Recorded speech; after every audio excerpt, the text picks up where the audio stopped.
Dalam topik kali ini kita akan membahas perihal kehamilan ektopik atau yang dinamakan kehamilan yang terjadi di luar kandungan atau di luar rahim.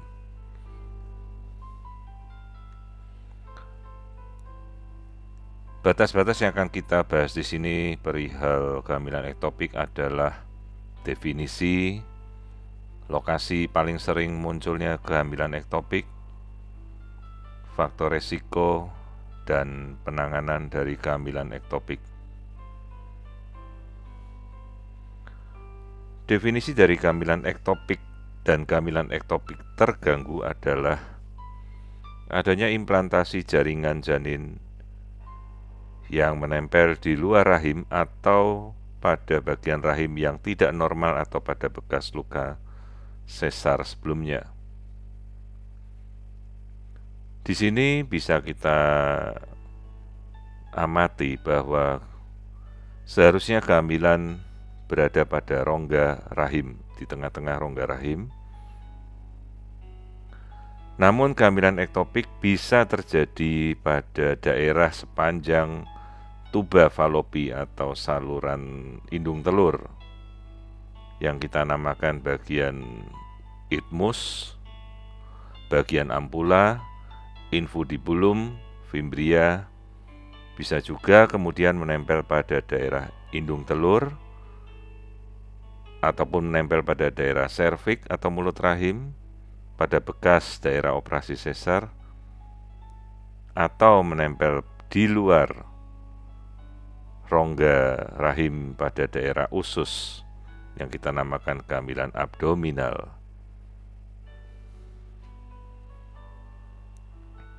Nah, di sini adalah perbandingan normal di mana kehamilan normal seharusnya menempel pada rongga rahim. Namun kehamilan ektopik bisa terjadi pada lokasi-lokasi seperti gambar di sini, daerah mulut rahim, daerah interstisial, daerah ismik, ampula, infundibulum, pada daerah ovarium ataupun pada rongga perut atau abdominal. Faktor risiko kehamilan ektopik adalah riwayat infeksi panggul atau pelvic inflammatory disease, kemudian riwayat bahwa pasien pernah mengalami KB mantap atau sterilisasi, istilahnya adalah ligasi tuba, tubektomi, kegagalan kontrasepsi misalnya kehamilan disertai pemakaian kontrasepsi spiral atau IUD, kemudian riwayat kehamilan ektopik sebelumnya, atau riwayat pernah mengalami operasi rekonstruksi saluran indung telur, riwayat infertilitas, kemudian rekonstruksi pada daerah indung telur, salurannya yang kemungkinan tersumbat, itu juga bisa. Riwayat pemakaian IUD tadi kita sudah sebutkan, riwayat keguguran sebelumnya, dan riwayat adanya endometriosis pada saluran tuba atau indung telur. Bagaimana kita menangani suatu proses kehamilan ektopik? Pertama yang harus dipertimbangkan adalah kondisi dari pasien saat itu. Stabilkah? Ataukah dia dalam kondisi perdarahan? Dan bagaimana kita berdiskusi tentunya dengan mempertimbangkan aspek-aspek kestabilan dari si pasien. Terus kita perlu pertimbangkan bagaimana lokasi dari kehamilan ektopik ini, tentunya membutuhkan diagnosa yang jelas sebelum kita mengambil tindakan. Juga kita harus memahami dengan jelas kondisi anatomi dari organ-organ struktur anatomi di rongga panggul. Kita juga harus menyadari kemampuan bagaimana sebagai operator kita menangani kehamilan ektopik. Juga kita mempunyai pertimbangan dengan teknologi andai pasien tersebut ingin suatu saat hamil kembali. Itu juga menjadi pertimbangan kita. Jadi kita menentukan tentunya dengan melihat kondisi pasien, apakah kita cukup melakukan salpingektomi, mengangkat seluruh saluran jika memungkinkan, atau hanya sekedar konservatif. Artinya kita tidak melakukan pengangkatan saluran tuba. Pemberian kemoterapi tentunya pada kasus-kasus tertentu untuk menghindari tindakan pembedahan dengan catatan, misalnya kehamilan berlokasi pada daerah pars ambularis dan belum pecah, karena tidak mungkin kita berikan kemoterapi andai pasien tidak stabil dan kehamilan ektopiknya sudah pecah. Diameter kantong kehamilan di luar rahim tidak lebih dari 4 cm tanpa adanya janin atau tidak terlihat janin yang hidup, karena pemberian kemoterapi umumnya tidak berhasil apabila kehamilan itu masih berkembang dengan baik. Kemudian kita juga tidak memberikan kemoterapi apabila sudah ada perdarahan di dalam rongga perut. Misalnya perdarahan itu lebih dari 100 cc, karena kita harus segera melakukan evakuasi dan membersihkan perdarahan tersebut. Persyaratan lain adalah tanda-tanda vital si pasien dan hemodinamik stabil.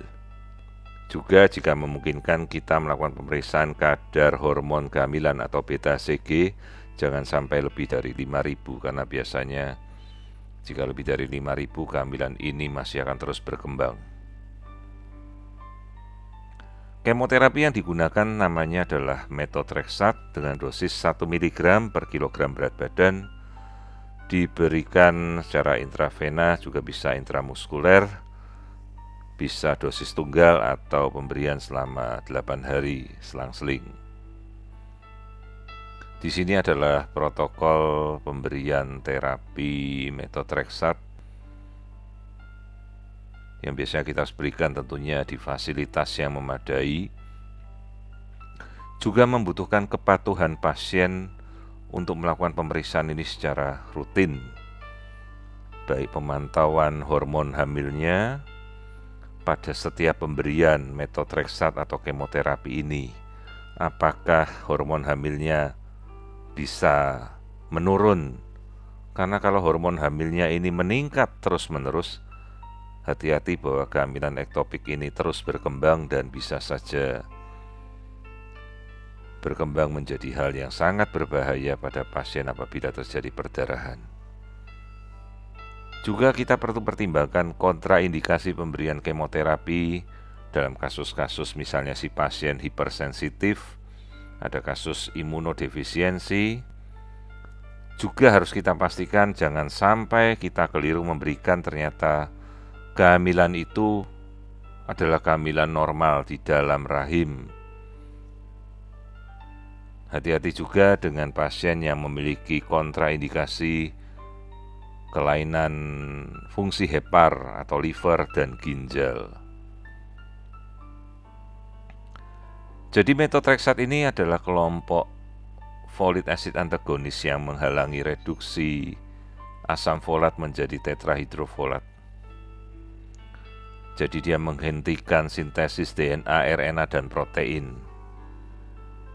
Metotrexat ini sangat efektif menghentikan pertumbuhan trophoblas yang aktif berkembang. Namun efek sampingnya perlu diperhatikan karena dia mengenai epitel mukosa lambung, sumsum tulang, jadi hati-hati dengan gangguan produksi darah, sel darah merah dan sel darah putih, juga pada penderita dengan gangguan pernafasan. Hal yang perlu dihindari selama kemoterapi adalah Suplemennya mengandung asam folat karena dia bersaing dalam mengikat methotrexate ke enzim dihidrofolat reduktase.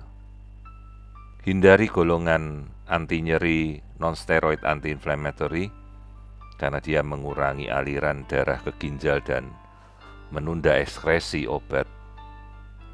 Juga hindari konsumsi alkohol karena peningkatan enzim liver secara bersamaan. Hati-hati juga dengan paparan sinar matahari karena dapat meningkatkan alergi kulit terkait dengan methotrexate. Juga hindari aktivitas seksual tentunya karena bisa mengakibatkan jebol atau pecahnya kehamilan ektopik.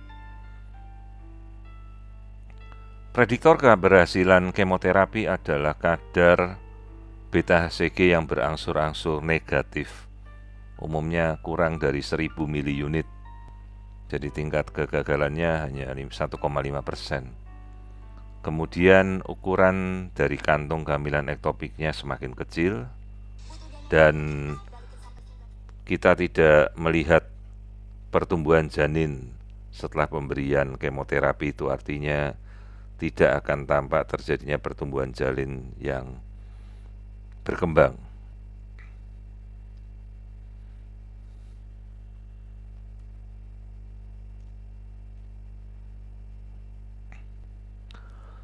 Terapi pembedahan kita bisa memberikan atau melakukan tindakan tergantung fasilitas tentunya. Yang umumnya dilakukan adalah laparoskopi. Ini kita perlu mempertimbangkan tentunya jika fasilitas memadai, jika ada alatnya, karena resiko infeksi perlengketan lebih kecil, waktu recovery lebih cepat.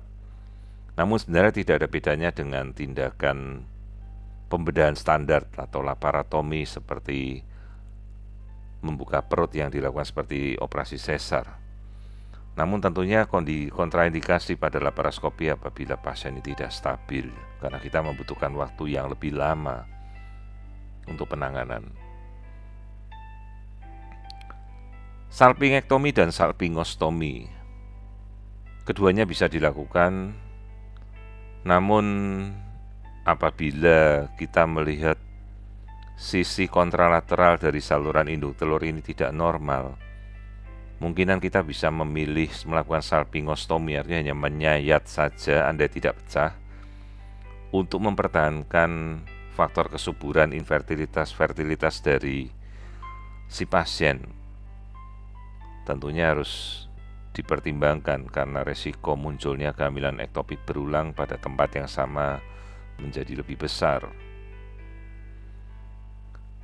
Bisakah kehamilan ektopik dipertahankan hingga aterem? Meskipun pernah dilaporkan dalam beberapa kasus dan kita juga pernah menangani kehamilan ektopik hingga bulan yang aterem, namun dalam secara etika sebenarnya tidak layak. Sangat jarang dilaporkan kasus kehamilan ektopik yang berhasil viable hingga cukup bulan dewasa, cukup bulan untuk lahir, karena bergantung pada lokasinya juga. Dan secara etika resiko kematian ibu akibat perdarahan karena kehamilan ektopik lebih besar dibandingkan keselamatan si janin. Tentunya jadi dengan anggapan itu maka apapun yang terjadi malah kita lebih memilih tindakan life saving untuk menyelamatkan si ibu dalam kondisi apapun. Berikut adalah contoh dari sebuah kehamilan ektopik yang berkembang dengan janin yang masih hidup. Di sini kita bisa melihat janin yang masih hidup berdetak normal sekitar 14 minggu dan telah dilingkupi oleh plasenta dan perdarahan di rongga rahim. Sementara kita melihat rongga rahim di atasnya kosong. Jelas dipikirkan bagaimana mungkin hingga kehamilan sebesar ini masih bisa bertahan, sementara ibunya tidak mengetahui bahwa kehamilan ini berkembang di luar rahim. Di sini kita melihat bagian rahim yang kosong, Lalu di bagian bawah tepat di belakang rahim itu adalah gambaran janin yang masih hidup. Ini adalah kandung kencing si ibu. Jadi ini adalah kehamilan ektopik abdominal, di mana kehamilan yang seharusnya dia berkembang di dalam rahim, kemudian bertumbuh di luar rahim pada saluran indung telur, lalu terjadi keguguran spontan dari kehamilan ektopik, malah bertumbuh pada rongga perut dari si ibu. Jadi dia menempel pada sebagian dari usus besar dengan janin yang masih tetap berkembang secara normal.